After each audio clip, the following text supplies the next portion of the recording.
Are you okay, Emily? You look a bit off. Don't worry about it. It's nothing. Becoming a fifth grader and entering her rebellious phase, my daughter recently started to overtly distance herself from my husband. He seemed displeased with this situation, but it's just a phase. We decided to let her be, convincing ourselves to maintain our family dynamic.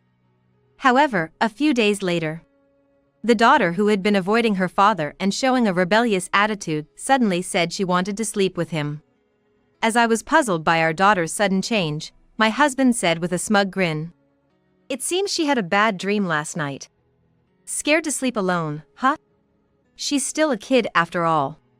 He appeared overly pleased yet with an odd smile, clearly delighted to be relied upon by his daughter. Contrary to my buoyant husband, however, something seemed off about our daughter. The morning after she slept with her father, she would always look spaced out, and her pajamas would be unusually disheveled, with buttons undone and strange wrinkles. What could be happening to her? But since she insists she's fine, I can't meddle too much, and I've been anxiously passing the days.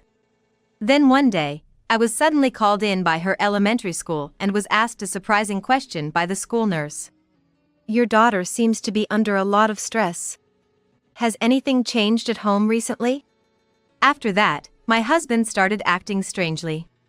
He turned pale, sweating profusely, clenching his fists, and his gaze darting around restlessly. Seeing my husband like this momentarily took my worry for my daughter away as I asked, "What's wrong with you?" "It's nothing. Oh, I just remembered something urgent. I need to step out for a bit." He tried to flee the scene in a hurry. Clearly, something was suspicious. He must know something. Intuitively feeling this, I grabbed his wrist. "Hold on. What's so urgent? More important than something about Emily?" Pressed by my tone, he froze in his tracks, intending to leave. And then, the shocking revelation he eventually shared. "My name is Michelle. I'm a 39-year-old housewife, living with my husband John and our daughter Emily. Though I might be biased as a parent, my daughter is quite beautiful and cute. We've been living happily together as a family of 3, without wanting for anything. Recently, my daughter has begun to show a rebellious attitude, possibly due to hitting puberty. She hasn't changed much towards me, a fellow female, just becoming a bit cheekier. She still talks to me about her day as before. However, her attitude towards her father has noticeably changed. Today, at school, I'm home. Emily, what were you and Mom talking about?" "It's none of your business, Dad. I was talking to Mom." "Come on, that's cold. You can talk to Dad too. We're a family, aren't we?" "No. Go away, Dad." Even when her father tried to engage her, she would reject him or not respond, and on particularly bad days, she would even ignore him. "Emily's been really cold to me lately, don't you think? Could you talk to her for me? She's been pushing back on me too. It's probably just a phase. Girls can be really against their fathers at this age. We should just watch over her quietly." While it's great to see her grow, as a father, he's clearly frustrated by being treated coldly by his adorable daughter. But anything I could say might just make her more rebellious. Thinking this, I hesitated to intervene, and the distance between my husband and daughter grew day by day. Then, on a certain holiday, when I returned home from grocery shopping for dinner, the atmosphere between my husband and daughter in the living room was more tense than usual. "I'm home. What's going on with you two?" "It's nothing," my daughter muttered sulkily, looking down, while my husband also remained silent, awkwardly turning away. Surely, he must have pestered her as usual and spoiled her mood. Thinking it best not to meddle clumsily, I simply replied, "Really?" and headed to the kitchen to put away the groceries in the fridge. After all, they are family, even if things are a bit strained. I figured their relationship hadn't deteriorated to the point where they couldn't talk it out, and somehow, they'd make up on their own. But, observing from the kitchen for a while, my expectations were way off. Emily went back to her room without saying anything further. Surprised by her behavior, which was unlike her, I confronted John. Hey, what happened? It's not like Emily to act that way. But John, as usual, avoided my gaze. I don't know. She just got in a mood on her own. Even so, her behavior was unusually off. Emily doesn't usually retreat to her room without saying anything. There must be something between her and John that they're hiding. Are you sure there's nothing you're aware of? Almost certain John had done something. I pressed him further, but all I got was a persistent I don't know no matter how many times I asked. Reluctant to question Emily about what was going on, I grew increasingly anxious about the uneasy atmosphere at home. However, the next day, I witnessed something even more perplexing. Somehow, John and Emily ended up sleeping in the same bed. Originally, John and I shared a room, and Emily had her own, but since that day, there were occasional mornings I'd find Emily in John's bed. I wondered what had gotten into Emily after all her avoidance. As I puzzled over Emily's sudden change to John, with a smug grin, said, "Seems like she had a nightmare last night. She crawled into my bed saying she wanted to sleep together." Oh, still such a child. John, proud yet with a somewhat unsettling smile, seemed overjoyed to be needed by Emily. But, contrary to my elated husband, something was off with Emily. Since then, Emily started sleeping with John every few days, and on those mornings, she always seemed out of it. Moreover, her pajamas were disheveled, with buttons undone and strange wrinkles. Emily used to be the type to wake up bright and early, but now she seemed dazed and somehow pained. What on earth was going on? "Emily, are you okay? You seem off on the mornings you sleep in Dad's bed." When I expressed my concern, Emily forced a clumsy smile and said, "I'm fine. Don't worry about it. It's nothing." Though she clearly seemed to be forcing it, since she insisted she was fine, I couldn't pry too much. Worried yet perplexed by my daughter's changes, I thought it best to keep watching over her. Several weeks passed in this state. Finally, I came to know what had been happening to Emily. One evening, as I was preparing dinner, I received a call from the school nurse at Emily's school. "Your daughter is in a serious situation. Could you come to the school so we can discuss the details?" The nurse's grave tone made my heart sink. What could have happened to Emily? Had she been seriously injured? Was she all right? Driven by anxiety, I rushed to the elementary school. Upon arrival, I was shown to a reception room, and soon after, the nurse who had called me came in. Looking around anxiously for Emily and not seeing her, the nurse said, "Please, calm down. I'm sorry for calling you out of the blue.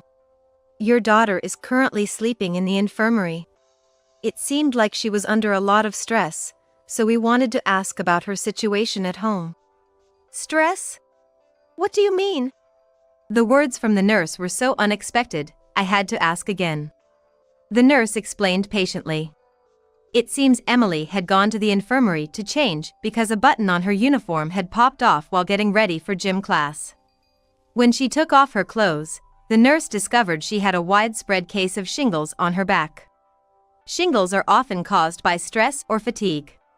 That's when the nurse asked her, "Emily, have you been going through something unpleasant?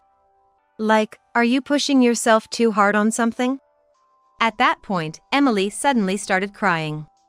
Crying uncontrollably as if a dam had broken, the nurse couldn't ask any more and instead contacted me, knowing I'd be aware of the home situation.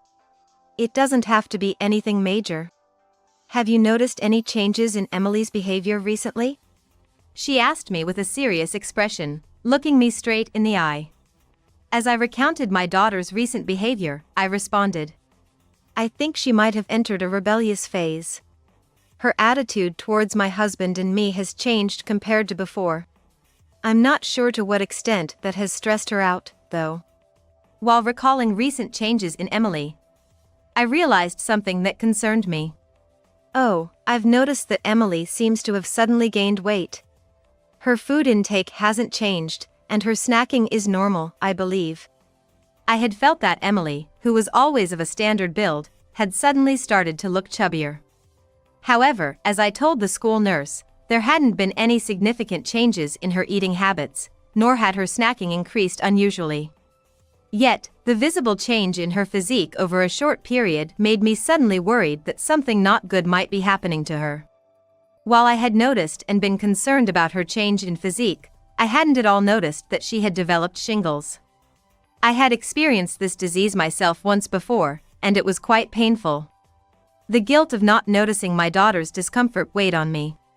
As I was led to the infirmary and then took her home. Emily seemed a bit better after resting in the infirmary, not looking too pale. However, she kept a gloomy expression, looking down the entire time, and wouldn't even look me in the eye properly. Unable to say anything to her, we returned home in silence. Upon arriving home, my husband, John, had already finished work and was back. "Hey, welcome back," he said, turning towards us from the sofa, his demeanor as usual. But the moment Emily saw John, she made a face as if she'd seen something dreadful and retreated to her room without a word. I felt something was wrong.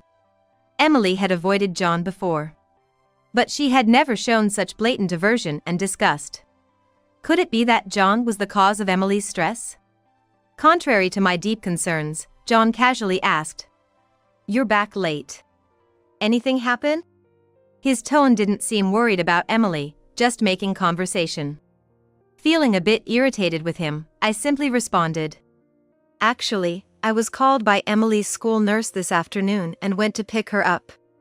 I then explained everything that happened today, about the widespread shingles on Emily's body, how she started crying when I tried to ask her about it, making it impossible to continue, and how she seemed to have gained weight recently. My concern for Emily grew as I spoke, and my gaze gradually fell. "The nurse thinks she might be dealing with some significant stress. Do you have any idea what it could be about?" Hoping John might know something I hadn't noticed, I looked up at him only to be shocked by his appearance. He had gone pale, was sweating profusely, and clenching his fists. His reaction made me momentarily forget my worries for Emily. "What's wrong? Are you okay? You suddenly look so pale." "It's nothing. Oh, I just remembered I have an urgent errand, gotta step out for a bit," John stammered, attempting to flee the living room. His panic struck me as suspicious the moment I mentioned Emily. His panic was so extreme that it only heightened my suspicions and sense of unease. Feeling a surge of suspicion, I instinctively grabbed his wrist as he tried to leave. "Wait a minute. What errand could possibly be more important than Emily suffering like this?" Overwhelmed by my tone, John froze. Fear evident in his eyes, confirming my suspicion that he knew something. Just as I was about to press him further, Emily burst into the living room. Her face distorted with anger and tears streaming down her face. "I hated sleeping in the same bed as Dad. But he said if I didn't, he would do something terrible to you, Mom, so I couldn't refuse. I tried to bear it, but then my body started itching and hurting so much." Through her sobs, Emily desperately shared her ordeal. Finally, John's true nature was exposed. John reluctantly began to tell the story. It seems that a coworker of his, who also has a child Emily's age, frequently boasted about their great parent-child relationship. Feeling jealous and frustrated with Emily's avoidance during her rebellious phase, John wanted to create a situation where he and Emily appeared close. His solution was to have Emily sleep in the same bed as him. However, Emily, forced by John's threats, was far from sleeping peacefully due to itching and pain all over her body. Fearing that leaving the bed might result in me being harmed, Emily tried to endure the discomfort, tossing and turning all night. The disheveled pajamas and her grogginess the following morning were due to the restless night, not sleeping well. Understandably, this situation caused her stress. Emily had been sneaking food from the fridge at night to cope with her stress. Her recent weight gain was also due to John's actions. "I thought if I just endured it, Mom wouldn't have to suffer, but the itchiness got worse, I was sleepy and irritable. I didn't know what to do anymore."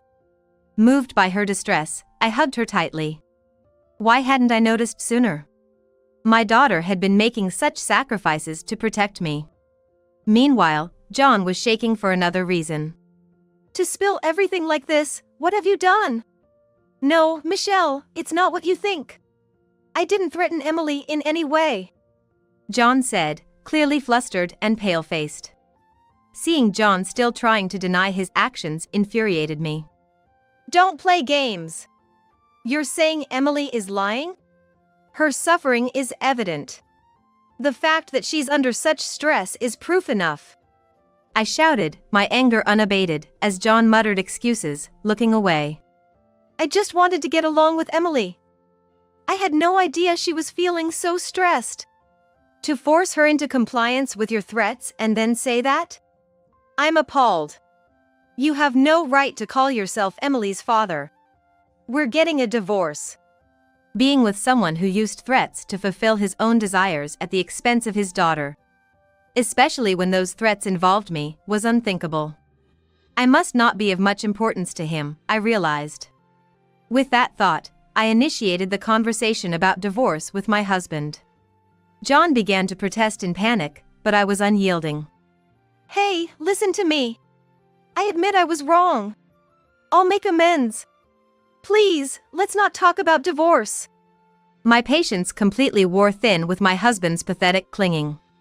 To want to satisfy yourself by threatening your own daughter to bend her to your will, I'm better off without you. Your presence is detrimental to Emily's growth. If you refuse to accept the divorce, I'll report you to the police. And of course, I'll inform your parents as well. With a firm stance, I said this, and my husband just collapsed, weakened and defeated. Not long after that incident, our divorce was finalized smoothly. Perhaps because he lacked close relationships at work or in the neighborhood, my husband began to feel a profound loneliness after the divorce. He didn't know what he was working for anymore, he was just lonely. That was entirely his own doing. I felt no sympathy for him. Eventually, he couldn't focus on his job and ended up resigning. Abandoned by his daughter and me, and losing his job, he finally seemed to recognize his mistake. Sometime after our divorce, he called, wanting to reconcile. Michelle, Emily, I was truly in the wrong before. I forced Emily to pretend we were a close family, and I'm sincerely regretful now. Can you give me another chance? I want to be a proper family with you both this time. His appeals of regret are too little, too late. Both my daughter and I have long since emotionally distanced ourselves from him. His desperate clinging did nothing to sway me. I'm sorry, but I can no longer trust you. I'd prefer if you didn't contact us again. John persisted for a while but eventually realized his efforts were futile and gave up. With a voice filled with resignation, he bid farewell and the call ended. After the divorce, Emily and I moved to my parents' house, located in a quiet countryside, hours away from where John and I lived. Whether it was the physical distance from John or the severance of parental ties, Emily's condition gradually improved. Her shingles healed, her weight normalized, and she began to sleep soundly, smiling and enjoying her days. In a tranquil environment, free from any threats, we began a new life of peace and well-being.